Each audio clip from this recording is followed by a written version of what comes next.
नमस्कार। आज का मोटिवेशनल वीडियो है गुड हैबिट यानी बैड हैबिट से छुटकारा। तो कल हमने भाग एक में बताया था कि जीवन में यदि आपका रूटीन डिस्टर्ब है तो उसे किस तरीके से आपको जो है परेशानी होती है, किस तरीके से आपका तनाव क्रिएट होता है, किस तरीके से आपकी हेल्थ ख़राब होती है, आपका काम ख़राब होता है, सब कुछ ख़राब हो जाता है। आज हम बात करेंगे आलस की। तो जीवन में आलस आलस तो जीवन का सबसे बड़ा शत्रु है। इससे बड़ा कोई शत्रु हो ही नहीं सकता। आपका मतलब आपको किसी और के गले लगाने की ज़रूरत ही नहीं है। यदि आपके जीवन में आलस है तो समझ लीजिए कि आपके पास सब कुछ होते हुए भी आपने सब कुछ खो दिया। यहाँ आदत की बात आ रही है, यानी आपने एक ऐसी हैबिट क्रिएट कर ली अपने अंदर, ऐसी चीज़ को बढ़ाते जा रहे हैं जिस चीज़ का कोई अंत होने वाला नहीं है। क्योंकि जब कोई चीज़ वृक्ष बन जाती है तब उसको काटना, अ, चलिए फिर मान लेते हैं हम, काटना फिर आसान है, उगाना बहुत मुश्किल है, उसको फिर वापस से खड़ा करना। क्योंकि जैसे एक एक पौधा है, पौधा छोटा पौधा लगाया, वो 15 से 20 दिन में, 30 दिन में और निकल कर के आ सकता है। एक पेड़, ऐसे भी पेड़ होते हैं जिनको फलने और फूलने में 100-100 साल, 200-200 साल, 500-500 साल का समय लग जाता है। अब वो 500 साल का वृक्ष बन चुका और 500 साल एक चीज़ को रूटीन में लेकर के चल रहा है, और उसको अब आप चाहते हैं कि ये पेड़ पूरा का पूरा एक साथ काट दिया है। पहले तो काटना मुश्किल, यदि कट भी गया जाए उगना उससे भी ज़्यादा मुश्किल। कि अब आप चाहें कि वो कल्प वृक्ष, वो वो चीज़, वो आदतें तुरंत आ जाएं मुझ में, जो आदतें मेरे जीवन काल में शुरू होनी चाहिए थी। यानी जीवन जब शुरू होता है, स्टार्टिंग जब होती है, जब अच्छी आदतें स्टार्ट होना चाहिए, उस समय की वो आदतें, यानी सुबह जल्दी उठना मुझे आ जाए, सुबह जल्दी टहलने की आदत हो जाए, समय पर पढ़ने की आदत हो जाए, समय पर खाने की आदत हो जाए, हर काम सलीके से करना आ जाए। अब कैसे आएगा, जबकि आप एक उम्र के उस पड़ाव पर पहुंच गए जो कि जो कि उम्र का एक, कहें कि अ, अंतिम कह सकते हैं, या अंतिम से कुछ पहले का हिस्सा कह सकते हैं। आप एक ऐसे लंबे समय को पार करके वहाँ पहुँच चुके हैं और अब आप चाहते हैं जीवन शुरू हो। चलिए हमने मान लिया, आप ही की बात को मानते हैं और आपने जीवन भी शुरू कर लिया। लेकिन क्या आप जानते हैं इस जीवन को आपको शुरू करने में कितना कष्ट होगा? कितना कष्ट होगा, क्योंकि शरीर की सारी शक्तियाँ अब आपका साथ देना बंद कर देती हैं। जब बचपन होता है तो शरीर की सारी शक्तियाँ आपके साथ होती हैं। आप एक, और दूसरी बात, आपका मन साथ में होता है। उस समय बच्चे को पता ही नहीं कि मैं कर क्या रहा हूँ, कोई दूसरा ही उसको उसको उस कार्य से जोड़े हुए है। यह कोई ऐसी चीज़ है जिससे बच्चा अपने आप ही प्रभावित हो रहा है, वो सहजता से आ रही है, या आप ऊपर से किसी चीज़ को डाल रहे हैं। एक एक व्यक्ति के अंदर जो है बुद्धिमत्ता की, बुद्धिमत्ता ईश्वर प्रदत्त है, यानी वो जन्म लेते ही उसकी बुद्धि पूरी विकसित है, ईश्वर ने सब कुछ दे करके भेजा है।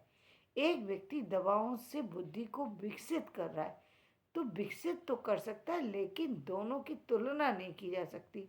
ऑलरेडी जिसमें है तो वो तो तुरंत काम करना शुरू कर देगा, एक व्यक्ति वहाँ तक ले कर के जाएगा तब शुरू करेगा। तो जब तक ले कर के जाएगा उसमें टाइम लगता है। वो आपकी उम्र ही या आपकी उम्र, आपका आपका करने का तरीका, आपका पैटर्न बताएगा कि आपको कितने दिन में वो उस चीज़ को ले पाते हैं। पहली बात, उस स्टेज में आप आ भी पाएंगे या नहीं आ पाएंगे कहना मुश्किल है। आ भी गए तो कितना समय लगेगा ये कहना मुश्किल।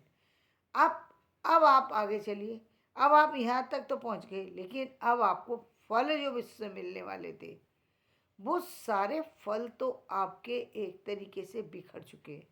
आप कहेंगे कि ये क्या बात हुई कि फल कैसे बिखर गए?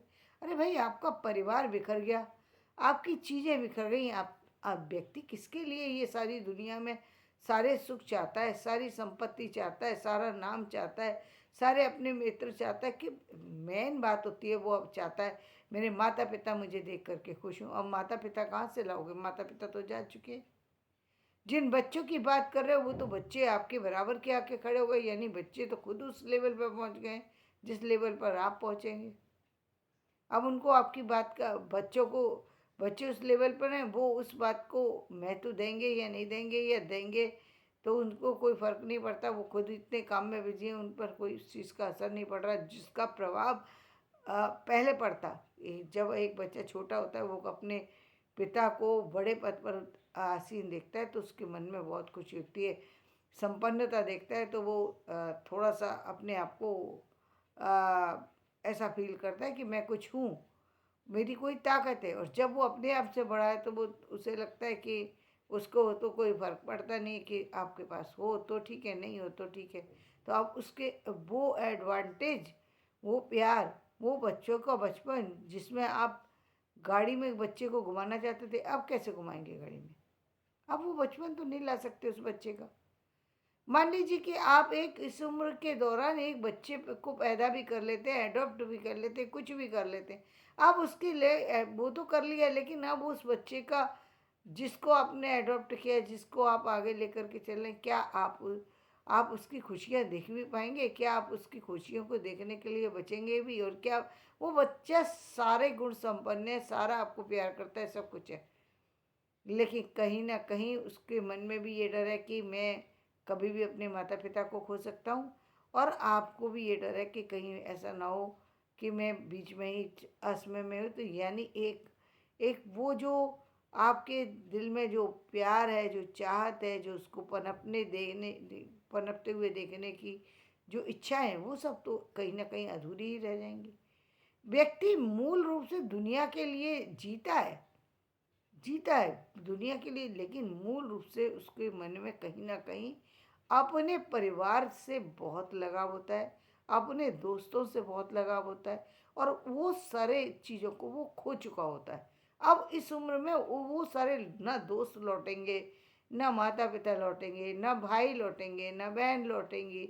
अब वो तो जा चुकी ना। अब एक उम्र है, वो तो अपनी दुनिया छोड़ के चले गए। अब आप चाहे कितनी भी गलती को रियलाइज़ करते रहिए कि मुझे ये करना नहीं चाहिए था, अब नहीं करना चाहिए था, सोचने से कोई फ़ायदा ही नहीं है, क्योंकि जाने वाला तो जा चुका है। अब कुछ नहीं है। अब तो अगले जन्म में जब आप मिलेंगे तभी सारी चीज़ें फिर से लिखी जाएंगी, अब नहीं। तो वो जो चीज़ें होती हैं, जो आप एक हैबिट ख़राब होने की वजह से छोड़ करके चले आए।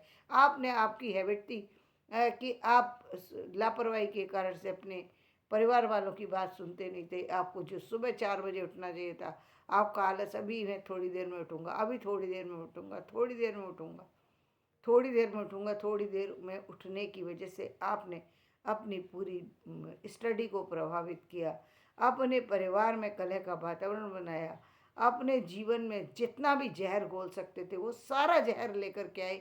जो जहर आपको किसी सांप के काटने से जो जहर मिलता, शायद वो विष उससे भी भयानक है, क्योंकि सांप के काटे का जहर जो है वो आपको तुरंत ख़त्म कर देता है, आपको आगे के जीने के लिए नहीं छोड़ता। लेकिन ये जहर जो आप अपनी ज़िंदगी में आदत के थ्रू डाल रहे हैं, जो आपने आलस के थ्रू डाल रहे हैं, अपने हाथों से डाल रहे हैं, वो आपके पूरे परिवार को प्रभावित करेगा, आपकी बॉडी को प्रभावित करेगा, आपके पूरे करियर को प्रभावित करेगा, समाज के सम्मान को प्रभावित। आप तो, आपने नशे की आदत डाली, नशे की आदत में ना जाने आप क्या क्या करके आ गए। अब आप रोइए, रोने से क्या होगा? आप तो बहुत कुछ कर चुके हैं। आप छोड़ना चाहते हैं, आप छोड़ने की स्थिति में ही नहीं है। आपकी बॉडी साथ ही नहीं दे रही है। आप ना जाने क्या क्या खाने की आदत डाल दी, ना जाने क्या क्या पीने की आदत डाल दी। मतलब आपने अपने आलस के चलते, अपनी चीज़ों के चलते सब करियर को अपने आप बर्बाद किया, क्योंकि आप उस आलस की, उस यात्रा में आप ये देख ही नहीं पाए कि मैं कर क्या रहा हूँ।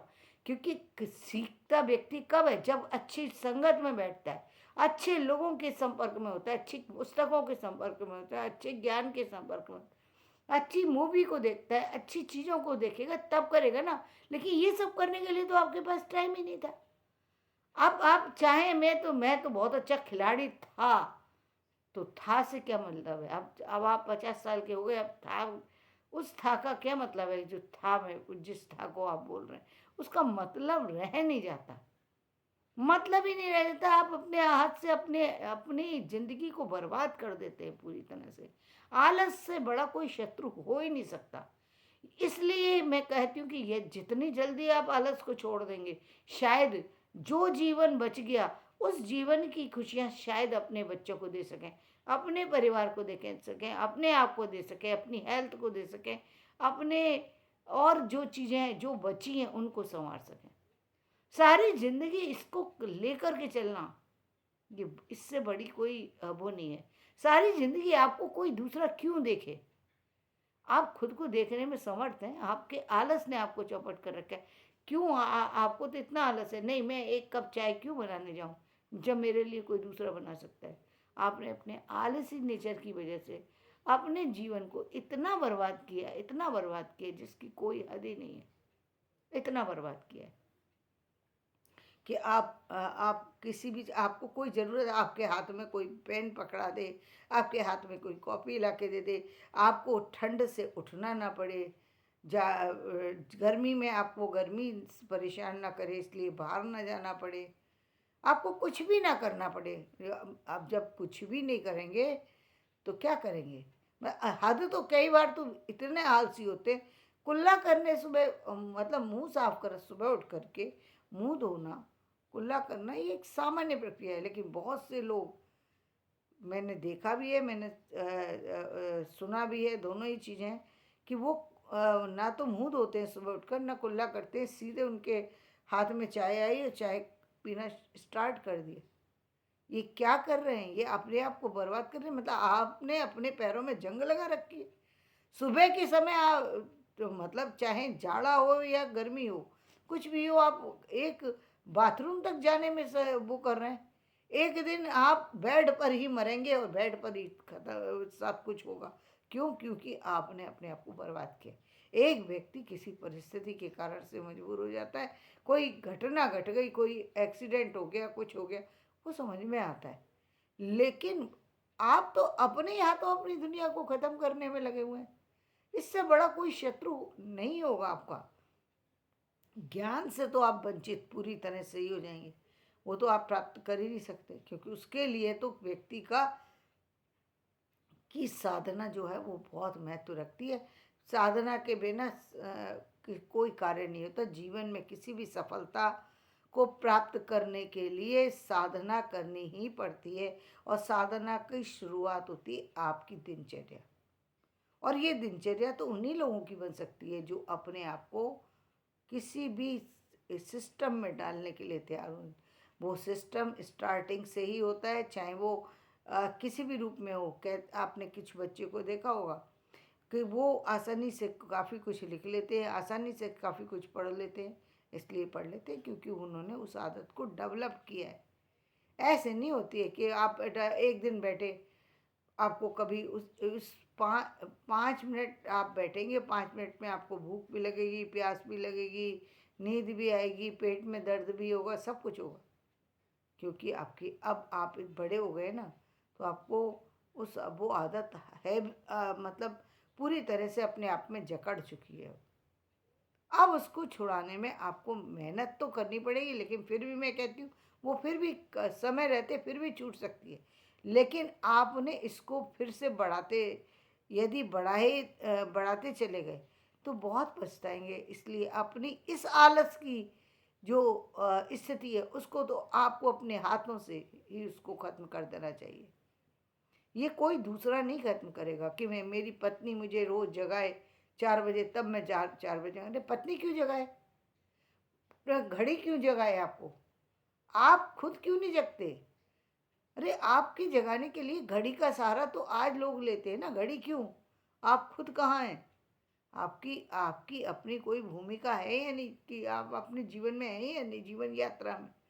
तो घड़ी का सहारा क्यों? आपको 4 बजे जगना है तो 4 बजे आपको अपने आप जगना है। आज जब आदत पड़ जाती है ना, स्थिति ये होती है कि आप 12 बजे सोएं, 1 बजे सोएं, 2 बजे सोएं, 4 बजे उठने की आदत तो 4 बजे फिर भी जग जाएंगे, चाहे फिर ये आप दोबारा सो जाएं। ये होता है कई बार कि व्यक्ति कोई बहुत बड़ी काम में लग गया, किसी शादी में लग गया, किसी विवाह में लग गया, कोई और काम में लग गया और लगता ही चला जा रहा है, लेकिन उसका जो यदि टाइम है उसको 4 बजे जगने का, तो वो 4 बजे जगेगा ही जगेगा। 3 बजे जगने का टाइम है तो 3 बजे जग जाएगा, चाहे उसको सारी दुनिया कितना भी सोए, चाहे सारी दुनिया कितना भी कुछ करे। तो ये जो आज का जो मैंने बताया, ये आलस के लिए बताया कि आलस आपका कितना बड़ा शत्रु है और इसका नाश करना कितना जरूरी है, क्योंकि ये सांप से घातक शत्रु है। सांप एक बार मारता है, ये पूरी जिंदगी मारता है, आपको तिल तिल करके मारेगा। इसलिए इस शत्रु को तो आपको सबसे पहले नष्ट कर देना। तो धन्यवाद, मैं अपना वीडियो यहीं समाप्त करती हूँ। कल मैं कुछ दूसरी हैबिट के बारे में बात करूँगी।